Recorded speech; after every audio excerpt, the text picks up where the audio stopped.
Hey everyone, welcome back to my channel. So today I'm going to be doing a review on the new Nars Light Reflecting Foundation.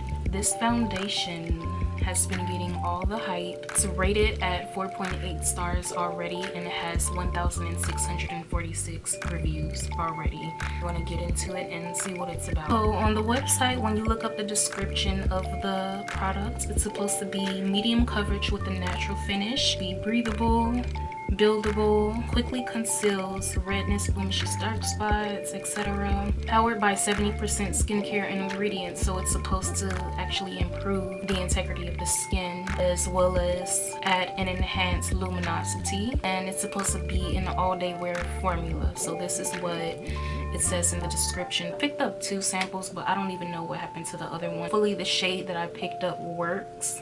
It's the shade Aruba, so that's what we're going to be using today. And also complexion wise, I will put all of my other go-to foundations, the shades on the screen, so that if you want to use my complexion as a reference for yourself, you can do so.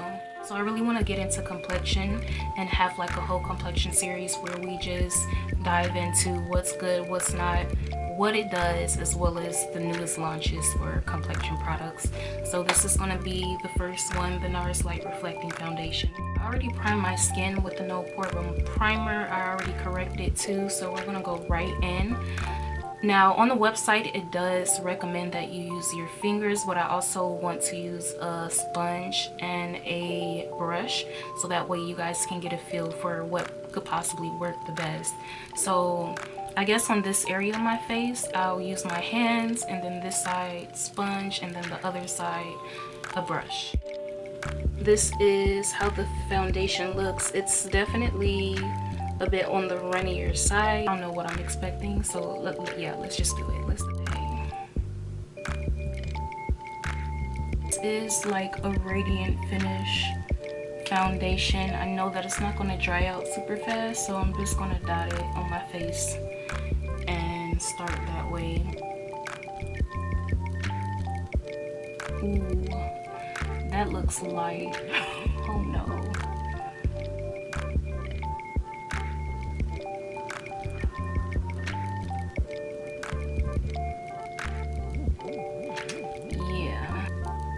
Oh my gosh, no. No. Okay, so like I said, I had another shade, but I don't know what I did with it, so I'm gonna have to make this work for the sake of the video. Yeah, the shade is not it, but the way that this is blending and the way that it looks on the skin so far is beautiful. Like, as you can see, like I have texture and I have dark spots and all of that, and it covered it, but it still looks like skin, like it still looks natural. So this portion I'm going to, I think I put too much to blend it out with my fingers, but I'll try. That's how they recommended to apply it.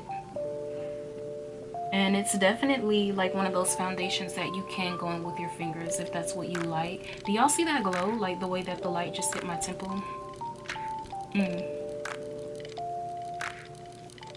I can't lie, y'all, like this finish is really pretty and it feels hydrating, but it doesn't feel oily, which is key, because as soon as I think of like radiant products, hydrating products, dewy products, I like kind of steer away, just because my experience with them with oily skin is not usually good. Hopefully you can tell. So with the sponge, it's more of a mattified finish, versus with the fingers I'm getting like more of a dewy finish, and it looks really pretty. Okay, so the other side I'm gonna go in with my brush now.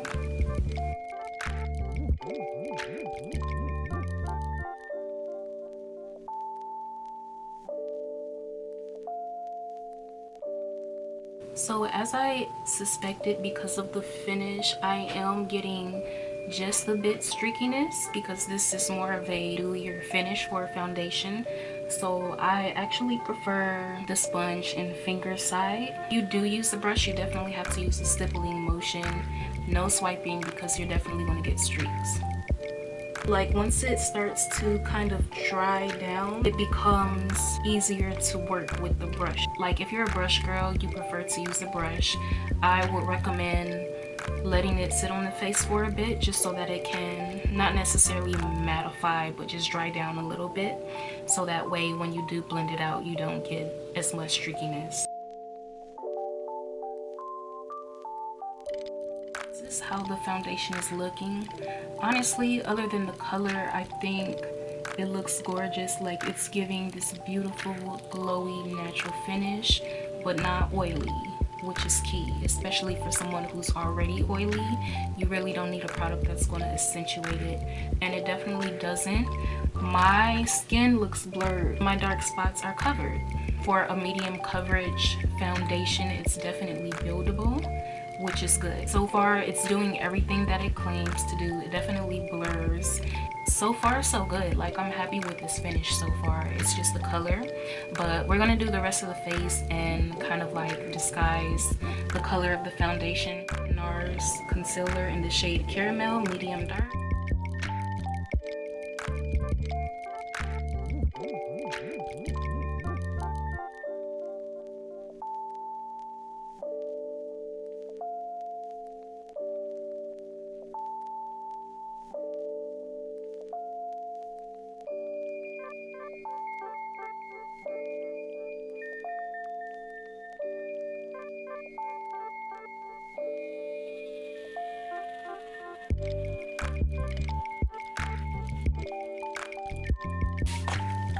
Too much powder, but I really want more of a highlighted look under the eyes, so I'm gonna go back in with powder again. The Makeup Revolution baking powder always gives me a really nice highlight, but I'm just going to use a beauty sponge with some setting spray on it to prevent any cakiness, because we really want to do this face justice. I'm not trying to sabotage this review.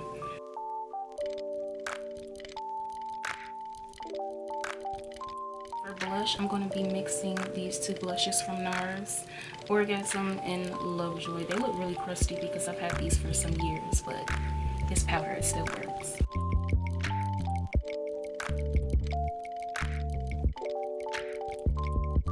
And with the Nars Jubilation Highlighter Duo, I'm going to highlight the high points of my face. First, I'm going to make sure to set it with the Prep and Prime MAC Fix Plus, the coconut one, but they all do the same thing.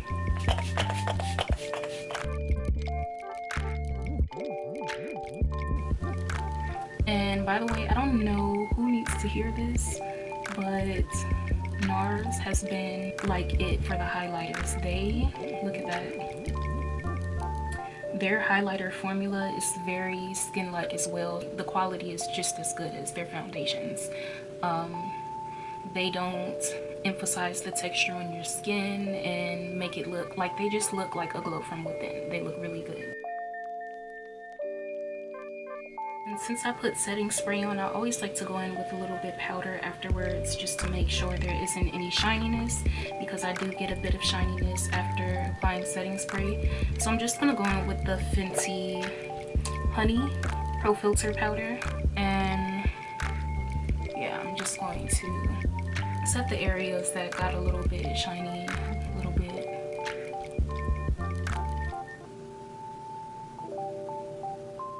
And now I'm taking the shades Unveil and Unbutton from Fenty, and I'm just going to do my lip really quick.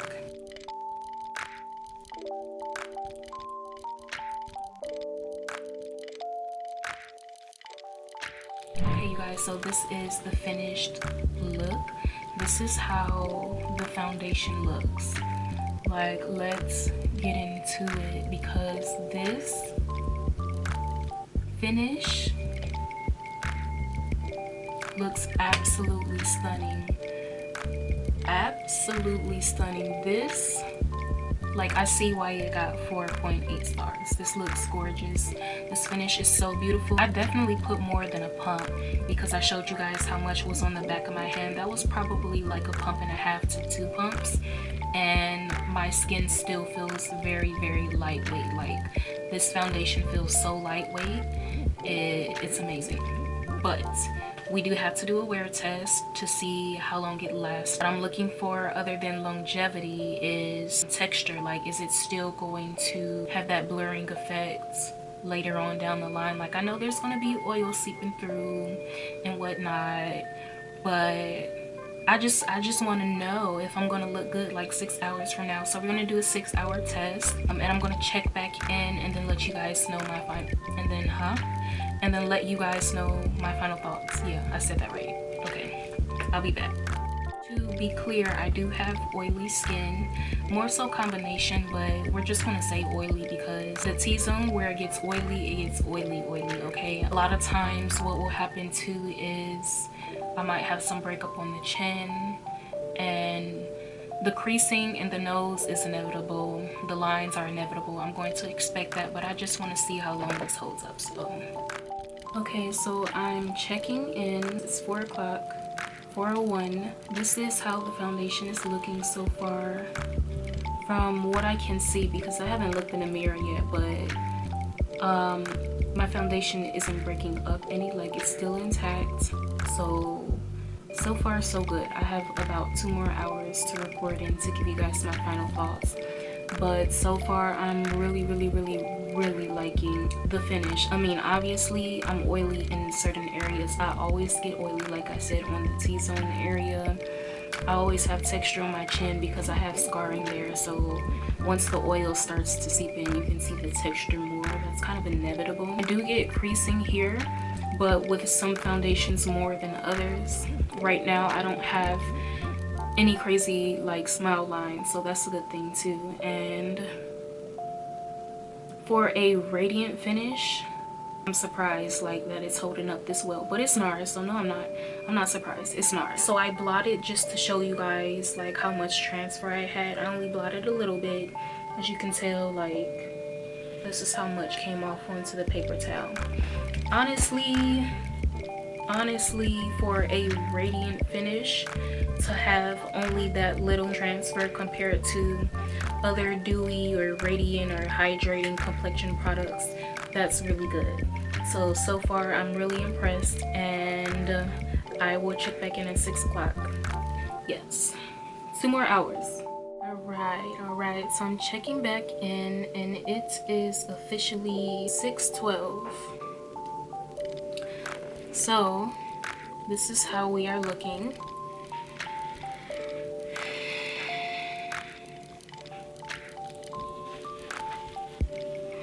A lot of times what I'll experience with foundations is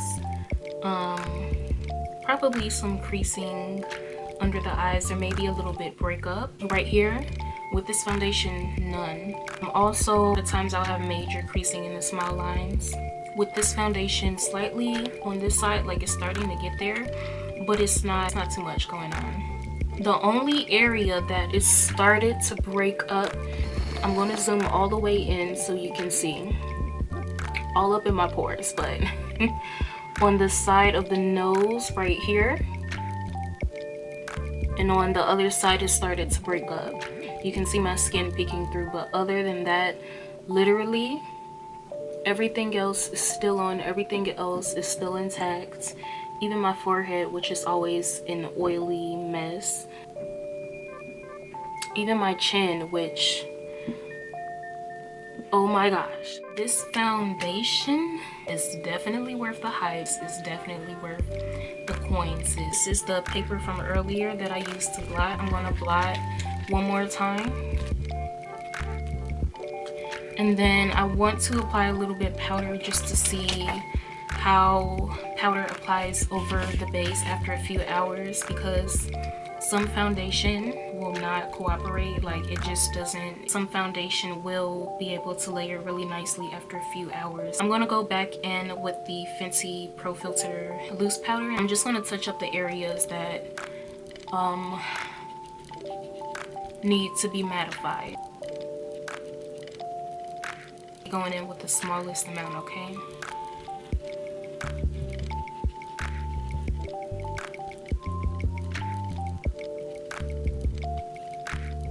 Okay, so this is how the foundation looks after touch-ups. This is after, what time is it? I think it's like So it is 6:18 now, so it's almost been 20 minutes, and I actually had my foundation on probably 20 minutes prior to 1 o'clock. So it's been like 6 hours and 40 minutes, give or take. So this is almost 7 hours worth of wear. I think this looks phenomenal. Like I think I'm gonna buy this. It is so good. I am obsessed.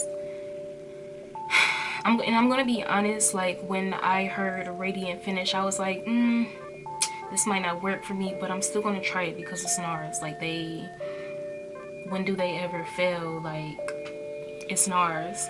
So like it said in the description, as a part of what it's supposed to do is that it's supposed to last all day, and I can attest to that because 6.5 hours later and my base still looks really good, and it's still on, and it did not break up on the chin. Like that's the first area, the chin and right under the eyes, it'll start to break up. The foundation is still on, it's still there, and I'm like, I love it. I'm obsessed. I need it. I just need my right shade. Even though the shade that I had was too light, like this foundation still looks really good. After I added everything to it for the rest of my complexion, it ended up looking good. So this foundation is worth $49, and it's worth it. Like I'm letting y'all know right now, it's worth it. Even if you have combination skin, even oily skin, I would recommend at least getting a sample and trying it, because I have combination but more so on the oily side, and it's doing what it needs to do, and it's lasting. Now I didn't go out, so I didn't wear a mask, so I cannot tell you guys about like transfer or like as far as how it wears with the mask. I can't tell you. I didn't go out today, but I feel like when I'm not wearing a mask, I'm able to give the foundation a fair chance because there's no friction or rubbing on the face. So I'm going to give this out of a 10. I really don't want to give anything a 9 because that's like elite. I'm gonna give it a 9 because, like I said, it did wear a little bit right here on the side of my noses, but other than that, like it stayed, and it's still, I want to note that it still feels very lightweight. Okay, a lot of times when I use foundations that are dewy or radiant or, you know, hydrating throughout the day, I'll start to feel really oily and just like, you know, but this didn't give me that finish at all. It still feels very light. I'm kind of obsessed. Like I'm hopping on the train now. Okay, you guys, I'm on it because this foundation is good. I definitely recommend it, and I could literally keep going on about this foundation, you guys, because it's so good. But this video does have to come to an end. Nars, you did that. Like you did that. I'm so excited because I really love this foundation. That's gonna be it for this video. That's gonna be it for this video, you guys. Don't forget to like, comment, and subscribe, and turn on your post notifications, and I will see you guys next time.